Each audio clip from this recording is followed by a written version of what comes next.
We will now continue our look at qualitative methods that can be applied to first-order differential equations. Previously, we looked at how to create a slope field and how the slope field or direction field can be used to create a somewhat detailed sketch of the solution to a differential equation, right? But slope fields they're fairly tedious to compute despite their usefulness. Well, in this video, we're going to look at another graphical tool, right? That will give us a very detailed picture, not of just one solution of the differential equation, but in fact, all solutions of the differential equation. But these equations are of a specific type, so we will now learn about a different classification of first order DEs, and then we'll talk a little bit about their properties and then see what we can do to create this other graphical tool, right? So I won't tell you what the tool is until we get to that particular point, so you have to stay tuned. So let's define what we mean by autonomous first order differential equations.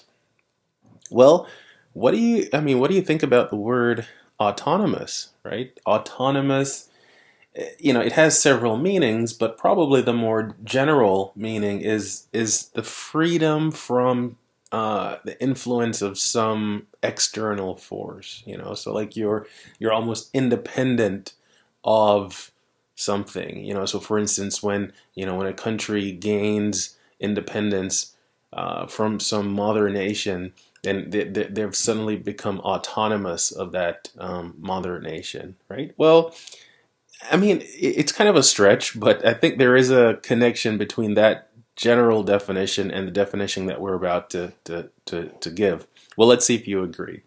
So let's define what an autonomous DE is. So an autonomous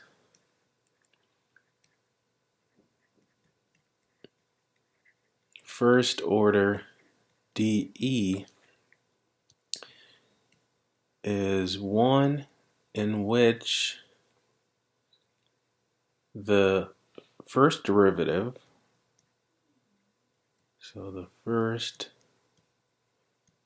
derivative does not depend on the independent variable, right? So it's almost like the derivative is autonomous of the independent variable, right? So what do they look like? Well, here's their normal form. dy dx is equal to a function. Well, if it can't involve the independent variable, then the only other variable that could be over here is y, right? Because again, we only have two variables. Y is our dependent variable, x is our independent variable, and the definition of this autonomous first order DE, it says that the first derivative does not depend on the independent variable. So I can only have y's on this side of my normal form, right? So here are just a couple simple examples. So for instance, dy dx is equal to, I don't know, something like y to the fourth minus the cosine of 2y.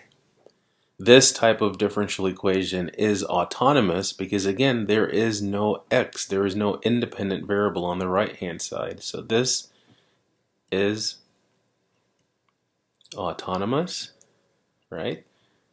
Whereas if I were to do something like dy dx, let's say I change that y to the fourth to an x to the fourth, right, and keep everything else the same, this one is non-autonomous, right? So they're very easy to identify. Specifically, when written in the normal form, the expression on the right-hand side of the equation does not involve your independent variable. Whether it's x or whatever letter is being used as the independent variable, it doesn't show up on the right-hand side, right? So what's so special about these? Well, it turns out that there are some differential equations where you might have a constant solution, right? So many dE's, oh, let me write this more clearly. So many dE's have constant solutions. Okay, my pen is acting up here, so let's see. So many dE's have constant solutions. In other words, functions that look like this, right? Y is equal to a constant where, again, your C could be some real number. Well, if we think about this, in order for these type of functions to satisfy a first order differential equation, then think about what that would mean. It would mean that dy dx would have to be equal to 0, right? So think about it. If I were looking for just the constant solutions of a differential equation, then I would have to figure out the values of y that would make the derivative equal to 0, right? So in other words, I would have to figure out the values of y that would make the derivative equal to 0, which means I would have to figure out the values of y that make this function equal to 0, right? So these constant solutions, right? So these constant solutions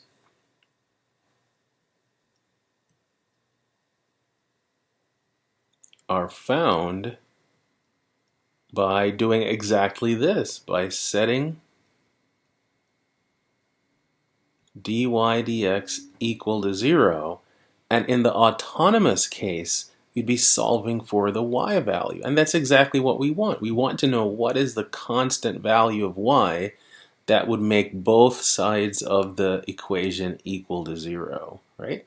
Because I know any constant that I differentiate, I'll get 0. But then I have to also make sure that the constant is a 0 of this function, right? So by setting dy dx equals to 0, and in the autonomous case, right, the autonomous case, after we set our derivative equal to 0, we will solve for y. And that's kind of interesting, right? That we can find these special constant solutions by doing some algebra, by finding the zeros of this function, right? And these functions, they're special in the sense that they're constant, right? They might not sound like very exciting solutions. However, they're the first step in getting a very detailed picture of not just the constant solutions, but all the other ones, right? I know you're dying to see how this is all going to unfold. Well, these constant solutions, they have several names. So we refer to the constant solutions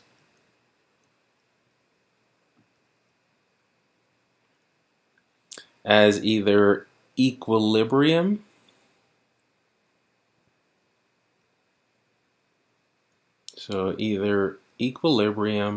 or critical solutions. Right? Now, why would we use the word critical? Well, let's think back to Calc 1. Think of, again, when you were using the derivative to analyze curves. Well, what did we call a critical value? Well, a critical value was a value at which, and in that case, it was a value of x at which the first derivative was equal to 0 or did not exist. Well, in this case, we want the derivative to exist, right? In other words, we want the derivative to be 0. That will ensure that our original function would have to be a constant, and our goal initially is to find these constants. So the idea of setting the derivative equal to 0, that is not a new thing. It's just that we're doing it to for a different purpose now, right? So we're not using it to find, for instance, relative extrema or any other property like that. What we're trying to do is to identify these special constant solutions of a differential equation, right? So let's take a look at an example of this, right? So let's look at an example, right? So for these, so let's give an autonomous DE. Let's say we have 3y minus 4 times the quantity y minus, or y squared minus y minus 2. All right. So here we have a autonomous differential equation, right? Again, we know it's autonomous because there is no independent variable. There is no x on the right-hand side. So to find these equilibrium or critical solutions,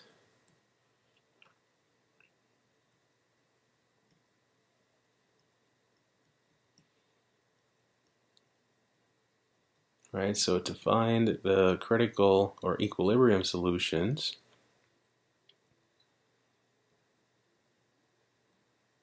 we find the zeros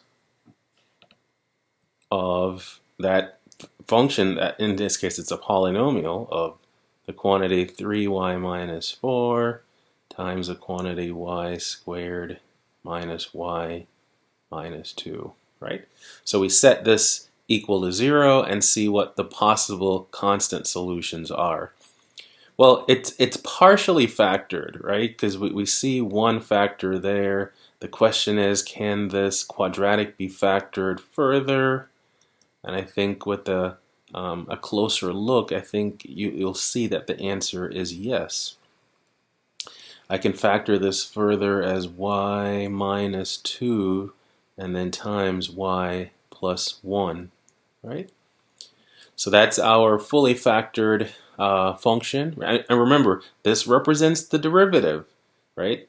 We're just it's just that this derivative doesn't involve x at all, and we can find these special constant functions by setting it equal to 0, right?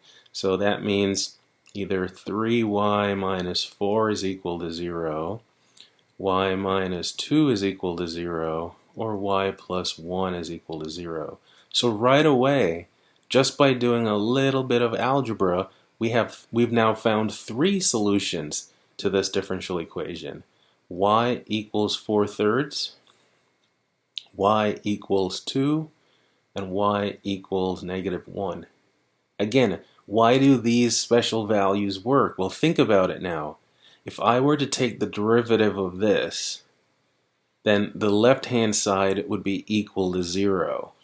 And if I were to take y equals 3/4 and plug it into the right-hand side, it would also be 0, right? So whether I differentiate the constant or if I evaluate this function at that constant, I'll get the same expression. So therefore it is a solution, or they're all solutions to the differential equation, right? Well, what do these functions look like? Well, constant functions are the easiest functions to sketch because they never change. In fact, the fact that they never change is why we also refer to them as equilibrium. So they stay the same, right? So we can actually sketch them. And since x does not show up in our differential equation, I don't even have to worry about the x-axis. All I have to do is say, here's my y-axis, and then I'm going to indicate these 3 solutions. Now, the smallest of the 3 is -1, right? and then 4/3, and then 2. I could say, well, I could sketch these, right? And then I would look like, an artistic genius. But as long as I can do something that's somewhat horizontal, then yeah. So there's one solution. Here is another solution, right? And then here's our third solution. Look at that.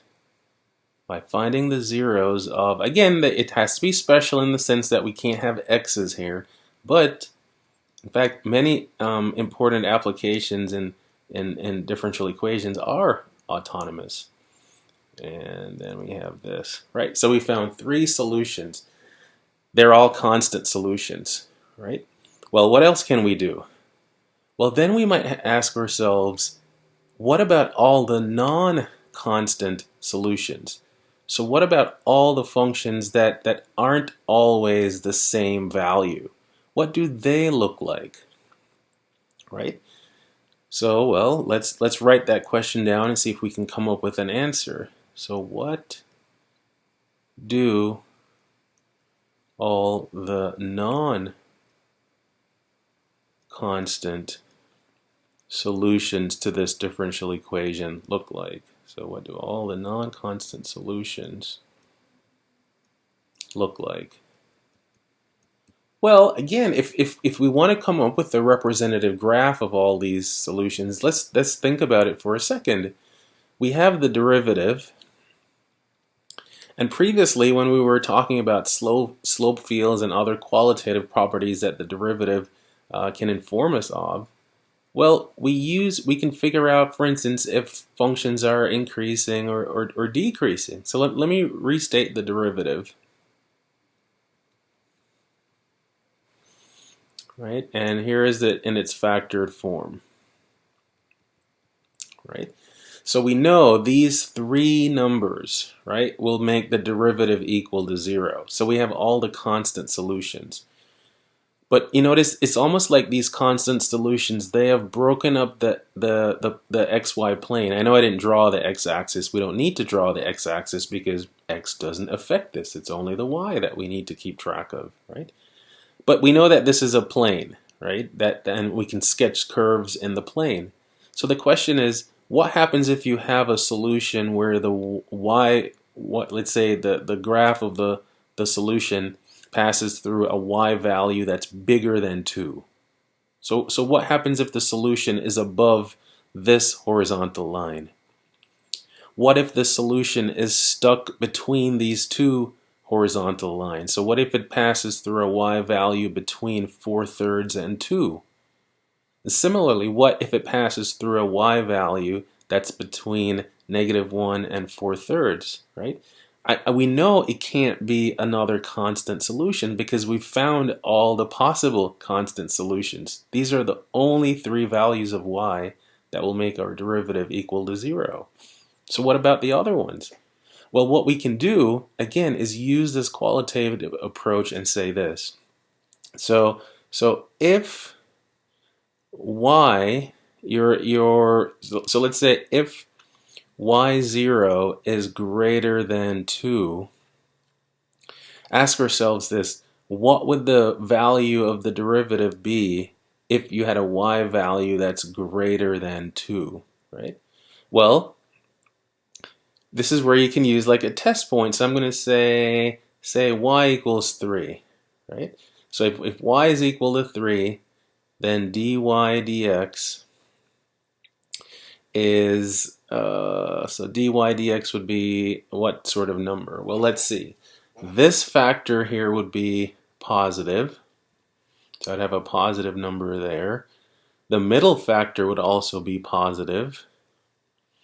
And then the third factor would all be positive. So I would end up with a number that is positive.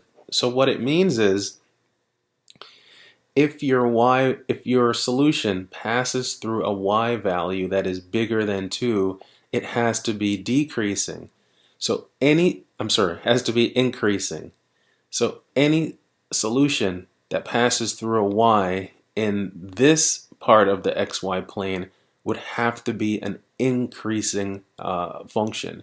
So what we do is we put a little arrow on the y-axis to say that, okay, if you lie above this horizontal solution, then the graph has to be going up, right? So just like how we use those arrows to point up on a slope field when when the function is increasing, we do the same thing, but we just put it on the y-axis now, because this statement is true for every y value that is bigger than 2, right?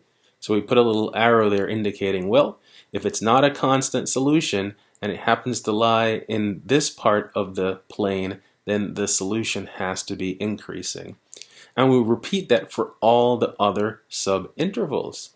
Remember that process in Calc 1 where you were using test points to see whether a function was increasing or decreasing? Well, that's exactly what you're doing now. The big fundamental difference is that since your derivative depends only on y, it's your y value that affects whether the function is increasing or decreasing, right? So let's go through and finish this, and once we finish it, then I'll tell you what the name of this graphical tool that we're constructing here, right? So what happens if our y, so if y0 is between 4/3 and 2, right? So if so let's write it like this. So 4/3 is less than our y0, and then is less than 2. And then, so an example of something like this would be maybe 1.5, right? Because this is 1 1/3, right? So if we take 1 1/2, so that would work, right? So say y equals, I'll write that as 3/2. I just prefer fractions. It's just me, right? So let's see what the derivative would be evaluated at this point. So then our derivative, in fact, let me be clear that this is when it's evaluated at y equals 3. Now I'm going to evaluate it at y equals 3/2, right? Well, let's look at the factors here. If I plug 3/2 in, this factor here is 9/2 minus 4. So that's still a positive number, right? So I have a positive number there. And then if I plug 3/2 into the middle factor, I'll get something negative, right? So then I'll have a negative number there. And then if I plug 3/2 into this function, then I'll end up again with something positive. So now what happens is the functions, right, any solution that passes through a y value that's between 4/3 and 2 has to be decreasing. So what we do on our y-axis is just to say, if you're in this region, you're going down, right? And then continue that particular process. So let's keep going. So let's say if our y0 is between -1 and 4/3, so now in this interval, so -1 is less than my y0, which is less than 4/3. So what can we pick there? Well, a nice one obviously is 0. Right, so if I pick y equals 0, let's see what happens to the derivative, right, at y equals 0. And again, I just want to know if the derivative is positive or negative. So if I plug 0 here, that's definitely negative. If I plug 0 here, I get a negative number. If I plug 0 here, I get a positive number. So that product will be something positive. So it means every solution, right, that passes through a y value between -1 and 4/3 has to be increasing because it has to have a positive derivative, right? So it looks like that. So we put that little arrow there. And we have one more interval to work with. What if our y0 is less than -1? So if y0 is less than -1, say -2, what's going to happen to my derivative? The tension builds. So y equals -2. Well, clearly, if I plug -2 into this factor, I'll get a negative number. If I plug -2 into the middle factor, again, I'll get a negative number. And if I plug -2 into the third factor, again, a negative number. So negative, negative, negative. So the product here is going to be something negative. So therefore, every solution to this differential equation that passes through a y value that is less than -1 has to be, must, is compelled, can't be anything but a decreasing function, right? So what does this tell us? This, I mean, literally, this tells us a lot. This little, picture here tells us a lot. It indicates the critical or equilibrium solutions, and then it tells us the decreasing or increasing nature of all the non-constant solutions. This picture here is what we refer to as a one-dimensional phase portrait. Sounds super fancy, but all it is, it's one thing. For autonomous differential equations, it indicates the constant solutions, and then it indicates whether the non-constant solutions are decreasing or increasing, right? So I'll just say this: the above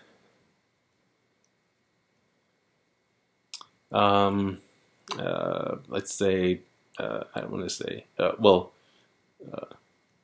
graphical display is called a one-dimensional phase portrait.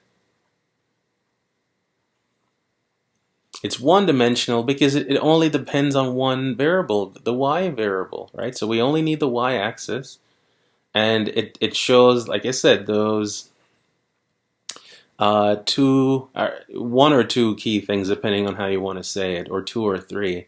But this is our 1D phase portrait, and it indicates the equilibrium solutions, right? As well as whether the non-equilibrium solutions are increasing or decreasing.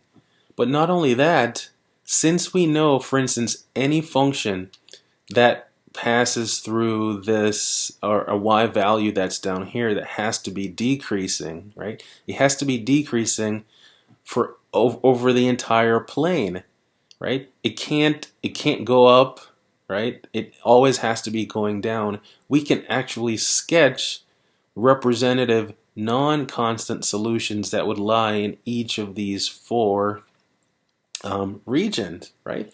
So, for instance, what would they look like? Well, think about it. And let's start at the top and we'll work our way down. Functions in this interval, as long as your y is greater than 2, they're always increasing. So even if I start them down here, they would slowly have to go up, up, up, up, up. Now, I don't quite know how quickly it would go up. It might go up more quickly over here, or it might go up, depending on the actual y value. But basically, they have to have this sort of shape. They would have to do this, right? Because they're always increasing, right? And they're never going to touch the equilibrium line. In fact, the equilibrium line is going to act as a horizontal asymptote, right? It might get very, very, very close to it, right? But it will never touch it, because why? It has to be increasing. Because once it touches the equilibrium line, then it becomes constant. So it's like it has to avoid the equilibrium line, and it always has to be increasing. So when you think about it, there's no other way to really draw something like that. I mean, that to me is remarkable, that just with the concept of this one-dimensional face portrait, we now can sketch every solution, right, to this differential equation. Let's see what happened. What would the graph have to look like if it's stuck between these two horizontal lines? Well, they always have to be decreasing. So if I start it up here, I always have to draw something going down. Now, eventually, it has to flatten out. So it has to flatten out, and it has to be, again, asymptotic to these two horizontal lines now. So like any solution that lies between y equals 4/3 and y equals 2 must be decreasing. Again, they can't touch the horizontal solution y equals 4/3 or y equals 2, because once you're in equilibrium, you have to stay in equilibrium, right? Once you're a horizontal line, you have to stay a horizontal line. So if you're not a horizontal line, you have to avoid them at all costs. Well, the only way you can avoid them is by being stuck between these two. You can't cross, right? So it's like the blue lines, they create these horizontal fences. I mean, technically they're asymptotes, right? But they break up the XY plane and they separate the non-constant solutions from each other, right? What would it look like between -1 and 4/3? Well, all the functions have to be increasing. So again, let's say I start down here. Then I have to slowly, gradually increase, and at some point I have to start flattening out. So at some point there has to be an inflection point where this part of the graph is concave up, and then this part of the graph is concave down. It has to happen for the ones that are stuck between two of these non-constant solutions, right? And then finally, what would these look like if it passes through a y value that's less than -1? Well, always decreasing. So if I start up here, right, and it doesn't matter where I start. I could start it here, but then I'd just have to go down, right? I'm limited in space, so that's why I'm starting it as high as I can possibly start it. You can't touch the blue line, but let's say I start it here, and then that function has to always be going down, right? So with this, these green lines are referred to as typical, or not lines, curves, these typical non-constant solutions. Right, so non-constant solutions of the differential equation. Right, right. So right away, what we have done with the three horizontal lines and the four green curves, we've sketched examples of every type of solution to this differential equation. Pretty remarkable, if you'd ask me, right? Now, one last thing we have to do before we wrap this, what I think is a really fascinating video. I mean, they're all fascinating. I'm a math geek. Sue me.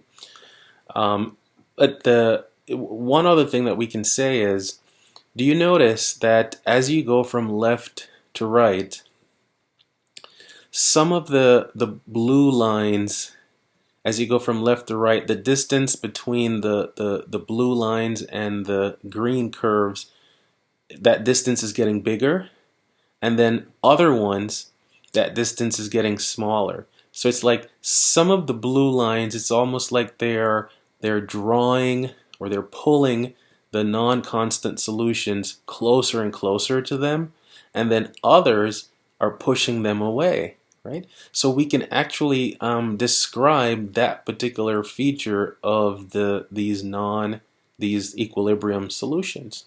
So I think we've probably added enough on that particular phase portrait. So, and this is another means of classifying, right? So the equilibrium So the equilibrium solutions are classified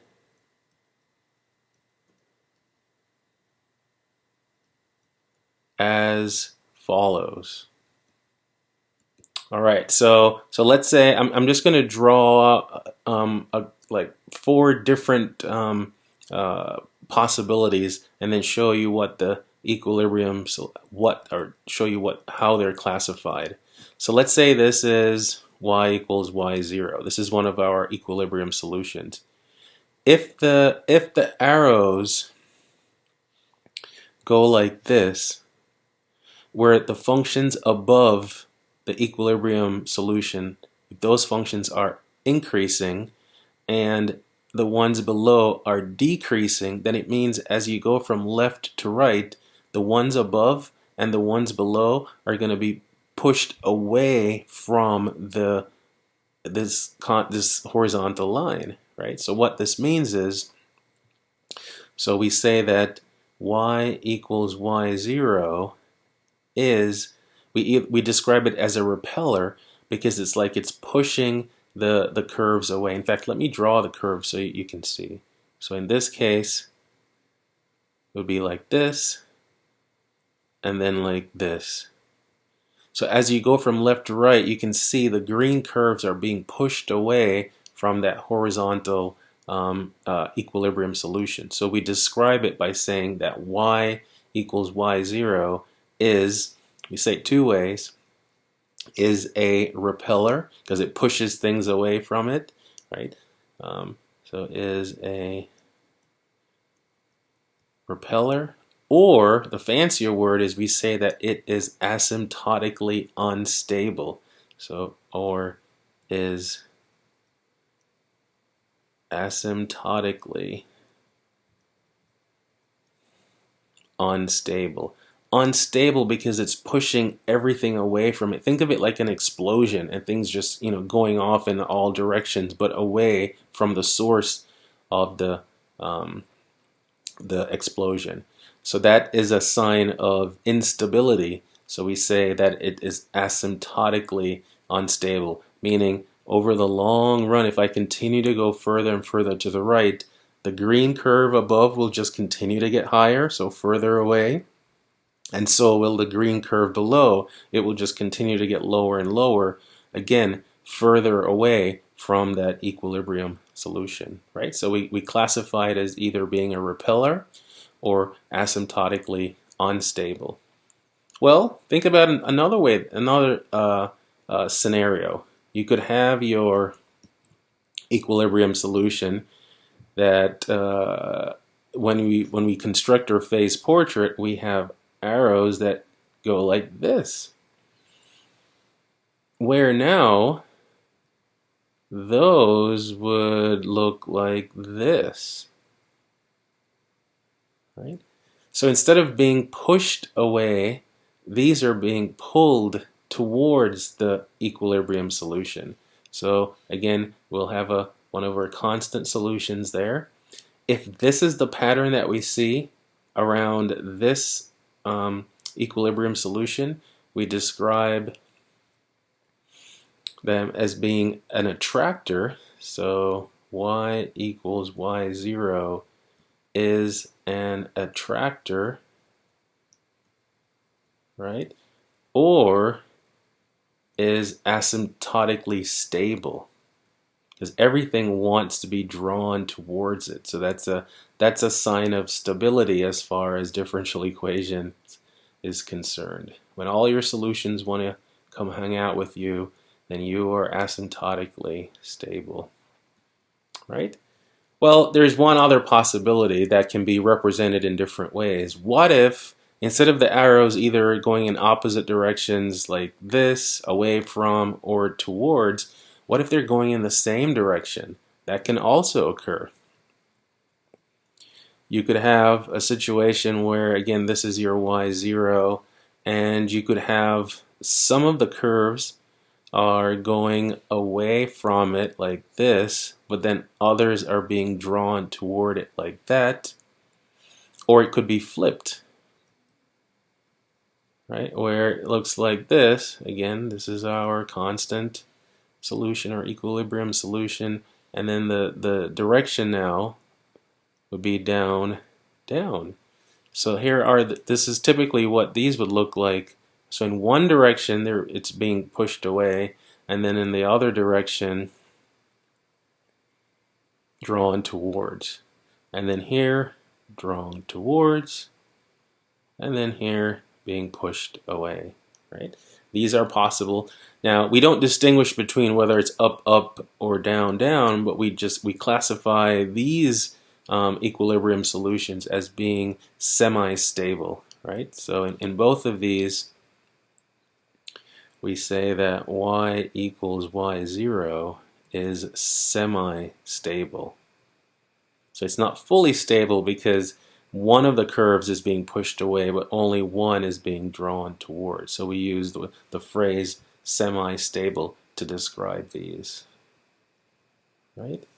I mean, it's just, to me, it's just fascinating that just, first, we have these special differential equations where there's no presence of the independent variable. And we can find some pretty easy solutions as long as we can find the zeros of a function, right? I think we're all pretty good at that. Then we can find these special equilibrium solutions.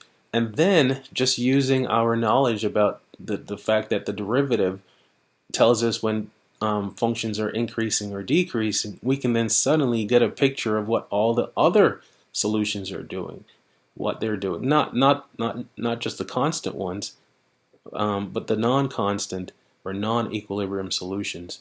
And then suddenly we can paint a picture of what every solution to the differential equation has to look like. If that doesn't give you goosebumps, I don't know, check your pulse, right? But okay, so yeah, this is too much excitement for me. I'm going to have to take a break now. So I will see you in the next video after I've calmed down. See you then.